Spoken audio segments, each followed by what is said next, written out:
For many football players, the dream of playing at the next level doesn't end when college is over. In July, athletes from across the Midlands will have the chance to keep that dream alive as the South Carolina Seawolves hold their tryouts in Columbia for their inaugural season.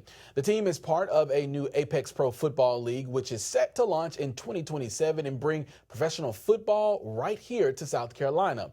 The tryouts, it's scheduled for July 18th in Columbia, giving former high school, college, and other athletes a chance to earn a spot on the team's first ever roster. And today we're sitting down with the people behind the Seawolves, General Manager Olivia, to talk about what they're looking for in the players, how the league plans to stand out, and what this opportunity could mean for football talent right here in South Carolina. Thank you so much for joining me. Yeah, absolutely. Thanks for having me. So I want to talk about our viewers who are hearing about the South Carolina Seawolves for the very first time. What exactly is the team and the league? Yeah, well, the team itself, the South Carolina Sea Wolves, is really based on the history of Charleston itself. So our league is an entertainment league with football attached. So we're planting ourselves in cities that have a huge football presence, but really no professional football teams in that direct area. So the entertainment aspect, as our CCO would say, he wants to do a lot of Disneyland experiences, immersive experiences, kind of things you would see at Disneyland, but then having that full encompassing football arena to be able to play and give these guys a chance that are in the local areas that might have thought, all right, college is over, I guess I'm done. I was a professional athlete myself, so I did go through that process, and it's troubling sometimes. It is hard to find your identity outside of sports, so we want to be an avenue for not only young athletes to have something to strive through, but those people in our local communities that really haven't had that opportunity past college or past high school to find their place. And when we talk about South Carolina, why was South Carolina chosen for the home of the Seawolves? Well, they say a lot of times South Carolina and Charleston specifically, where we'll be playing, is full of transplants. I myself am from Maryland, so I grew up in Baltimore and found my way down to Charleston, just like a lot of other Northerners. But I feel like there's just a lot of diversity down here and a lot of different people from all over the country that I feel like are thriving for that entertainment that Charleston can bring. But we're such a football city with the Gamecocks and Clemson and all those rivalries that we really thought planting here in Charleston would just give a lot more opportunity to not only the guys, but the people down here that are looking for that sports industry and looking to get into a lot of different professional sports realms. And we can be a stepping stone for that as well. And when people hear professional football, they may think NFL. How does this opportunity differ and who is it designed for specifically? Obviously, the main goal of any athlete is to play at the highest level. We are very aware that the NFL is the highest level you're going to get in America, but we did want to design a league that is competitive like the NFL, where we're having guys that maybe have been in the UFL for a few years, have been overseas, have been in places of high level play, but we are bringing the entertainment surrounding them so that we get that fan base and they feel like they are in an NFL on an NFL stage. You know what I mean? So we wanted to encompass two different things into one main arena that we think can give them that pro level experience, but that really America hasn't seen before. So I know you guys just wrapped up tryouts in Charleston, and you have about a month before you bring those tryouts here to Columbia. What are the coaches looking for when they evaluate talent? Is it all about speed, strength, or are there other qualities that kind of stand out? This has actually been a huge topic of discussion the last month, I would say, just because we were getting closer to tryouts. So on my coach's side, there's some hardos. Like they have been in the business. Our head coach played in the CFL. He played out in Seattle. He's played in the NFL and different arenas. So he is looking for that all-encompassing athlete, and he will say that to your face. He doesn't want no corny guys that are just looking to have a pro title and go on the field and just mess around. He's looking for that full encompassing athlete that's going to come on the field, give their all, be a leader. And even our assistant coach, Coach Thomas, he's an Army man. He has military background, so they run a tight ship down here. On my end, I always say, all right, guys, that's great. We can do the metrics. Obviously, we love our speed. We love guys that can hit hard and know where they're supposed to be. On my end, as the GM, I'm looking for personality. I have a master's in counseling. I've done a lot of mental performance research. And so on the teams I've been on, at least, we need to have someone that, yes, you're an athlete, you're athletic, you can get on the field and show us exactly what you need to do. But we need that full encompassing player that has the mentality, that has the desire to get into the community when they're not on the field and wants to really bring people together on and off the field. And that's kind of my big push with this league is, yes, we're an entertainment league, but that doesn't mean you have to know every TikTok dance. We don't really need that. We will have dances for you to do. We are working with SCAD down in Savannah. They're designing all of our costumes, our mascots. They're making storylines for us. They're really the Imagineers of this league. So we'll have the entertainment pieces for our athletes as long as you can bring the athleticism and personality that we would really need to make the show a show. And as the general manager, kind of tell me just what's the long-term vision for the Seawolves in South Carolina? Yeah, I mean, obviously, we want to win a championship this year. That is next year on our first season. We want to be that team that everyone looks to and is like, I want to play for that team. Because ideally, within the next 2 to 3 years, we will expand. We have 2 yeses out west for stadiums that want to host 2 new franchises. However, we really want to perfect our product before we expand. We think that starting small, making sure that the Seawolves themselves, we were the first team to launch, so we're kind of the precipice of most things within the league. So, I mean, we want to make sure everything that we're doing here is nailed down and that our players are being treated well, our performers are being treated well, and all of our staff, and we're getting out into the community before we expand and become this huge entertainment league that we can't even handle ourselves.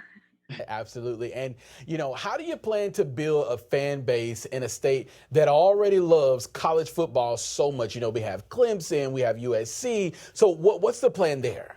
I mean, beneficial to us, we are a spring season. So we're playing March to May. And that's kind of a dry period for a lot of teams. I mean, the NCAA has dry season. I mean, they have that period of time where there's really not much going on other than maybe some baseball, a little bit of soccer, some hockey. So we've already kind of started talking to the local teams to see how we can do some cross outreach. So we talked to the Stingrays, and they're going to do our mascot day with us. We might have some of our guys go over to the ice, and they might have some guys come to the stadium. But we have about 20 events lined up between all 4 franchises before the season even kicks off to get into the community. Each franchise is going to be doing a fan fest event.